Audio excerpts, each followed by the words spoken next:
Awesome. Cheers, Jeff. My name's Jeff Celentano. I'm a film director. Been making movies since 1995 as a director, and before that I was an actor for many years. Did 27 features, 75 commercials, different TV series. TV series older people might remember called Dynasty. I was on that as Lloyd, Joan Collins' male secretary. That was interesting. And did Magnum PI and a bunch of stuff. And then I started making movies in '95. I made a short film and it turned into a very big success. It won a lot of film festivals and the agency ICM signed me. And that was it. Just off and running after that. So let's walk back to, you're from New Jersey. Don't tell people that though. I hide that. No, I love Jersey. Your first passion was acting. Yeah. Can you tell us about how you went, how did you get in acting, the short story, and then how did you go from acting to directing? Okay, real quick. I was a surfer, basically. I still am. But that took me to California, and my cousin Robin was a record producer, and he was meeting a very big agent in Hollywood, and the agent met me, and he said, "What are you doing? What do you do? You're interesting." I said, "I'm a model." I was modeling then. And he said, "That's a stupid job. You're intelligent, and you're kind of funny, and you're interesting looking. Why don't you look at acting?" And I said, "I've never even thought about it." He said, "I'm going to send you to an acting class at Paramount Studios. And it's a guy named Bill Hudnut. It's an improv class, and that'll get you warmed up and see if you like it." So I went to the class, and I walked in, and half of the cast from Happy Days was there. And I said, "This is what I want to do the rest of my life. I want to do this."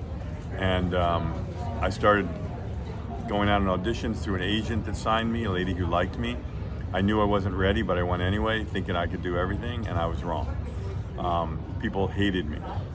So I gave up everything, I sold everything I had, and I moved to New York for 2 years and studied acting, and with a very famous teacher. And then I came back to LA and got a real agent and started going on auditions. And it's a hard road being an actor. I mean, it took me 5 years to get my first job and get in the Screen Actors Guild. I BS'd my way through so many things and to get there, but I got my first job, and then I started working after that. And the thing about being an actor and working in Hollywood is you got to be really open, number one. You can't be snobby about what you want to do and don't do in the beginning, because you got to be really open, otherwise you're not going to get work.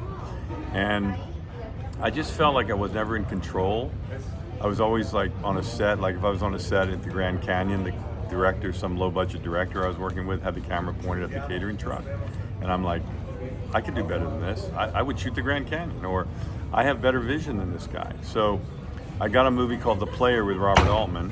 That's another story in itself, but The Player changed my life. I fell in love with Bob as a director. I said, this guy is the kind of guy I want to be. I want to make movies. And I said, "Bob, can I shadow you on the movie, The Player?" And he said, "Yeah." So he said, "What do you want to do this stupid job for?" And I stayed on that set for 2 weeks, shadowing him and learning. And then I sat in the editing room with him. And then after that, I went home and I wrote a short. And everybody said, "You can't make the short. You have no money." And I said, "I'm going to get everything donated." And I did. I got everything donated. It was literally like bleeding out every orifice of my body to get that money. To get those things I needed and some money to make that short. But I did it. And as a filmmaker, when you're starting out, you really have to have the ability to talk to people. You can't be scared of what you're doing. You can't be afraid to go up to your uncle who has money, or a doctor friend, or you just got to beg for money to get your project done. And that was what got me started. So after that, I made this short film, and the short film won a lot of awards and got me a career. And this man who kind of put some money in the short, he was a wealthy oil guy from Texas, and I gained his trust. And so one day he came to my house and he said, "I just bought us a building." And I'm like, "What?" And he said, "I just bought us a production company, and I'm going to call it Periscope Pictures. And we're going to do the production company out of that building." So we had this production company, Periscope Pictures, for 8 years. And I made my first feature, Under the Hula Moon, with Stephen Baldwin, Emily Lloyd, and Chris Penn, when Stephen Baldwin was a very big star after Usual Suspects. And after that, I made a movie called Gunshot with Diane Lane. And Bill Peterson, you'll know William Peterson, he was the original detective on CSI. He was Grissom. And then from there, I just started making movies. And here I am, ended up at this film festival. Well, wait. So can I ask you, what do you find the most challenging thing as a director? Because directing is no easy feat. Having done a documentary myself, like what was your most challenging, especially with your first film? I never had any fear as a director. I still don't. I think I could do anything, honestly. I just know I can. It's in me. There's certain movies I probably would never do. You know, huge effect films that are all effects. That's not my world, but I'm an emotional storyteller. I love great story. I love story about humanity. I really love stories about a man who's down on his luck, and so I gravitate toward that. But the biggest challenge is raising money for your movies if you're doing it independently. The other challenge is getting a studio behind a movie, even if it's a big one. And the number one most challenging thing with making a movie is getting stars. You have to have stars in your film to drive this distribution. What's that mean? If you don't get a star, one or two, it's going to be very hard to sell it. You know, I tell people all the time, who are you making your movie for independently? Are you making it for yourself? And they go, yeah. And I go, no, you're not. Are you making it for the audience? So, yeah, but making a film, you know, you have to know what you're doing. You really do. You have to have a sense of the business. And so if you're making a movie for the audience independently, you're wrong. If you're making it for yourself, you're wrong. If you're making it for, I don't know, your friends who love this kind of movie, it's a mistake. You have to make the movie for the guy you're going to sell the movie to, the buyer. I've sat in many rooms with buyers and they've watched great movies with me and they've laughed and cheered and walked out and smiling. And I said, you're going to buy this movie? No. Why? Because there's no stars I can sell. So yeah. You've always got to have somebody, even if it's an independent movie for $200,000, have somebody that means something somewhere. That's important. So that's the hard part, is getting them. I mean, people say, oh, everybody's out of work today and Hollywood's different and you're going to get all these stars. Well, it's not true. I mean, the stars that mean something, the ones that matter, they're booked. Everybody wants them, you know. So you said studio. Do you mainly make studio films? No, or I'm an independent filmmaker. I am going to be working with a studio on this new project I'm doing, Cody's Wish. We don't have a studio set yet, but we have several people interested. Creative Artists Agency is behind the movie. They're packaging it and selling it and shepherding us. But we have to have distribution. It's a larger budget. You know, you got to protect the investment. So that's how we're doing that. So in your directing career thus far, you've directed 13 films? 12. 12 films, and you're on your 13th now. Right. Is there one that you're most proud of? Yes. So I'm most proud of The Hill. The movie I made, it came out in 2022, starring Dennis Quaid. It's about a little boy at the age of 8 who was crippled, and he was so poor he hit 2,000 rocks a day on a railroad track. And he went to his father one day and said, I want to play baseball. And his dad said, I'm not going to have you in a wheelchair the rest of your life. You can't even run well. How are you going to play baseball? And behind his dad's back, his brother coached him, and he ended up becoming an all-star player in high school. And right when he was about to try out for the major leagues, which his father had no idea he even played baseball, his father was played by Dennis Quaid, he went and he was rehabilitating himself to get ready for the tryouts. And he ended up, I can't ruin the movie for you. He had a tragedy happen right before he's about to show up. And he goes on in the movie to do something that's miraculous, and in the end creates a miracle that is unbelievable. And The Hill touched a lot of lives. It was 97% on Rotten Tomatoes right now, and #1 on Netflix for 3 weeks, and in the theaters for 2 months. So, I mean, that's a really inspiring film. What makes you choose to work on something? You don't write all your own scripts, so like, how do you pick a movie? Two things. First, I have to read the script or the story and fall in love with it, and know I can get behind it emotionally. And the second is, will it make money? Will it be popular? Will it get released in theaters? Like, what was one of the most challenging experiences, or do you have an anecdote from filming that was just kind of made it super memorable? Well, the story, I mean, it took me 17 years to get the movie made. Wow. I never stopped. I mean, I did other things in between, but I never gave up on it. And the investor, the owner of it, never gave up on me. He believed in me, and he had a lot of people trying to steal the project from me.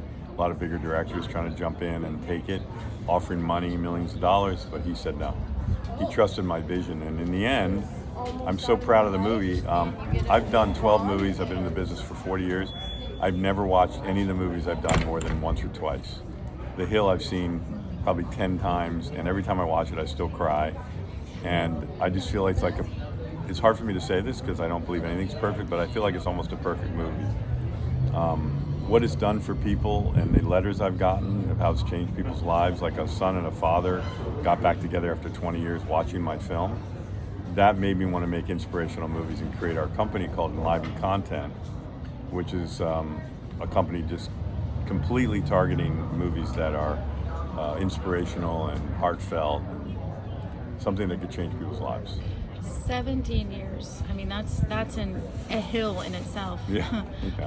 Once you got the financing finally, how long did it take you to kind of cast it and get Netflix involved? Yeah, we had the money originally 4 years before that, and I cast Dennis, and Dennis loved the picture so much, he said, I'm on for life. If you can find a time, I can do it. In my schedule, when you're ready, when you get the money, I'm on board.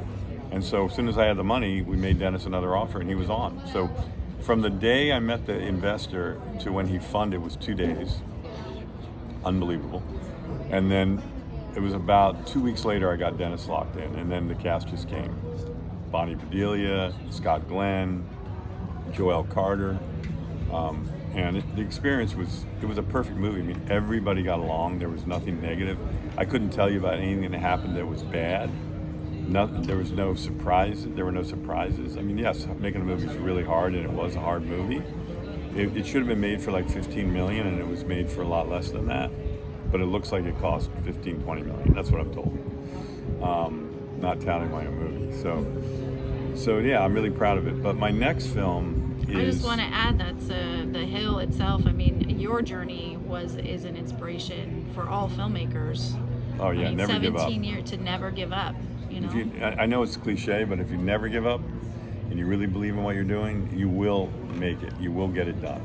That's the truth. I mean, that's really powerful for people to hear. Everybody needs to hear that in this crazy industry. How did you, before we go into what you're working on next, how did you go about getting distribution for it? Or was that locked in before filming? We had no distribution up front.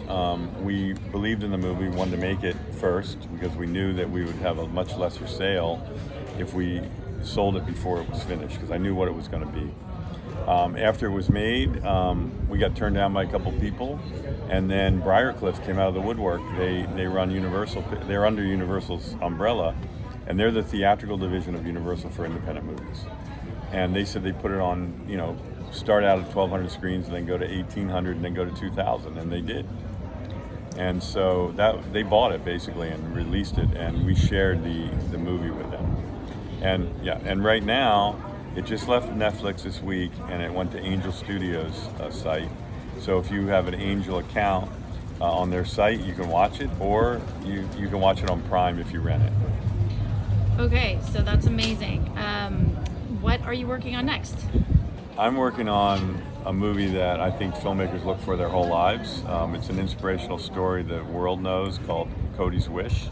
It's about a boy who had Wolf-Hirschhorn disease, which is similar to Stephen Hawking's disease, nonverbal, sits in a wheelchair, doesn't move much, can't communicate unless he does it through a computer.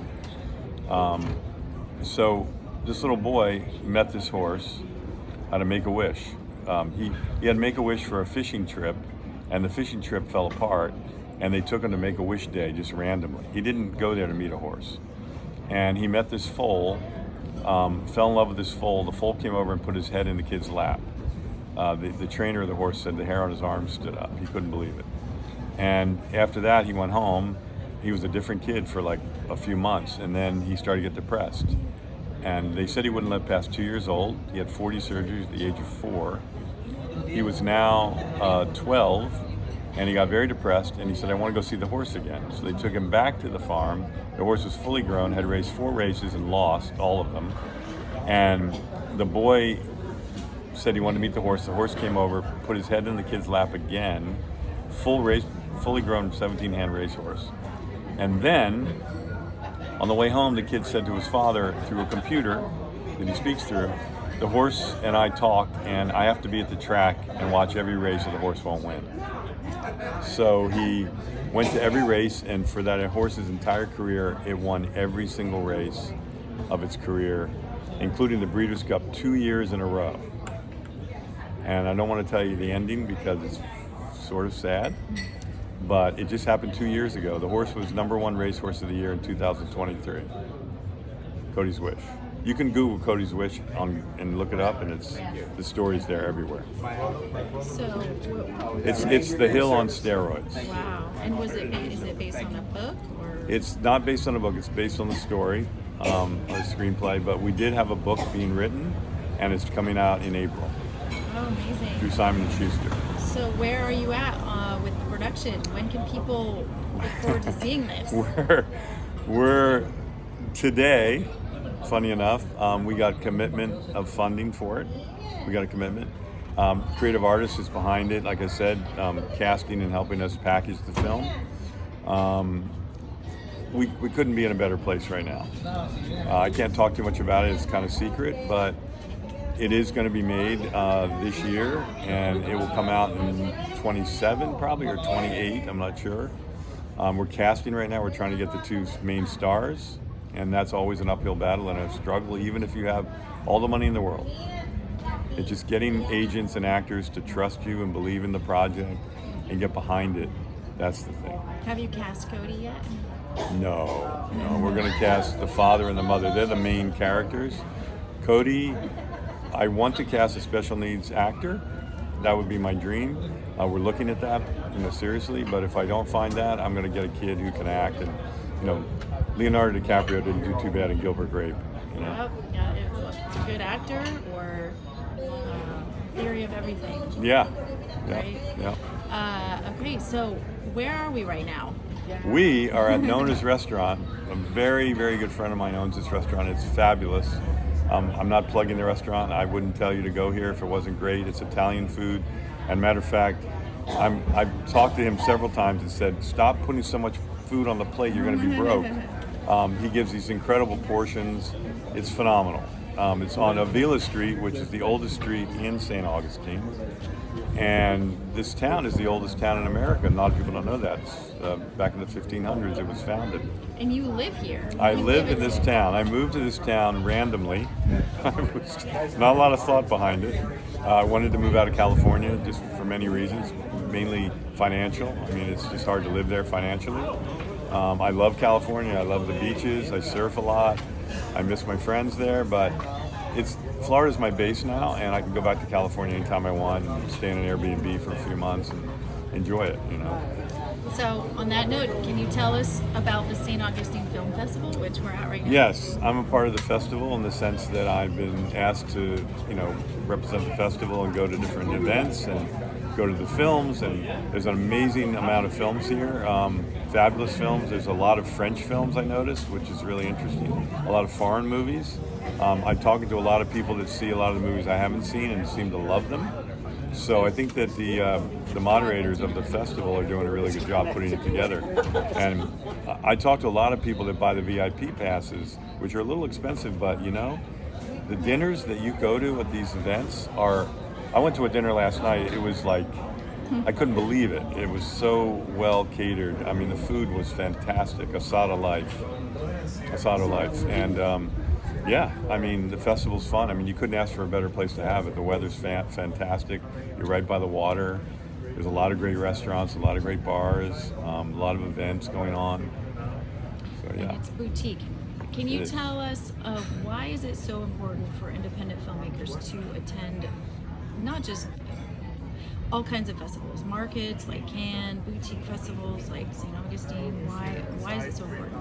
I think that everybody can learn something from everything they do. And if they don't go out and experiment and meet people and think that, hey, I don't know everything, maybe I can learn something.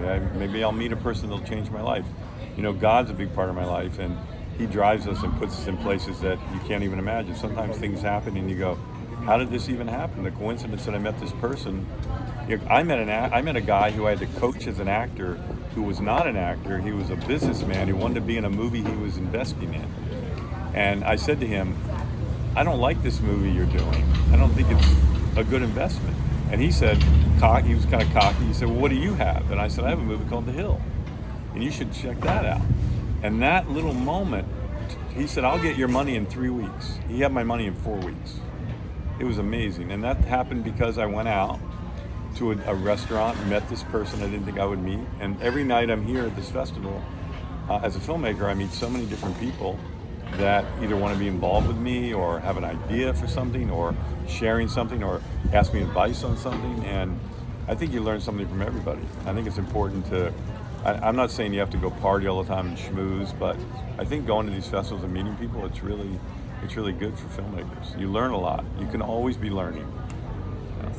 Do you have any final words for struggling independent filmmakers right now and this distribution crisis with all the streamers that we're facing and the doomsayers and what I mean? But yeah, it's the worst. You're a working, I'm lucky. successful I'm lucky. filmmaker. It's the worst time in the world you could be a filmmaker, but the best time too, because I always I used to be an acting coach for 20 years, and I told my students, if you love what you do, never give up. Never give up. Don't do it for the money. I don't do it for the money or the fame. Yeah, I need to make money to pay my bills and my family and my life, but I don't do it for that reason. I do it because I love. God put me on this planet to be a storyteller and a filmmaker, and hopefully change people's lives. That's a cliche thing people always say, but the films I'm doing now have proved that people's lives were changed. And so I think that, you know, as a young filmmaker, like I said, you have to ask for money. You got to beg. You got to ask for everything: free film, free camera, free crew. If you're doing something, you know, very small budget, you got to ask for favors and maybe tie them into the project so that if it does make money, which is very rare, then, you know, they'll get compensated. I don't like to work on anything unless I pay someone. It's just, I don't think it's fair. Awesome. Thank you, Jeff. Cheers. My pleasure. Cheers. Let's do another one after Absolutely. Cody's wish.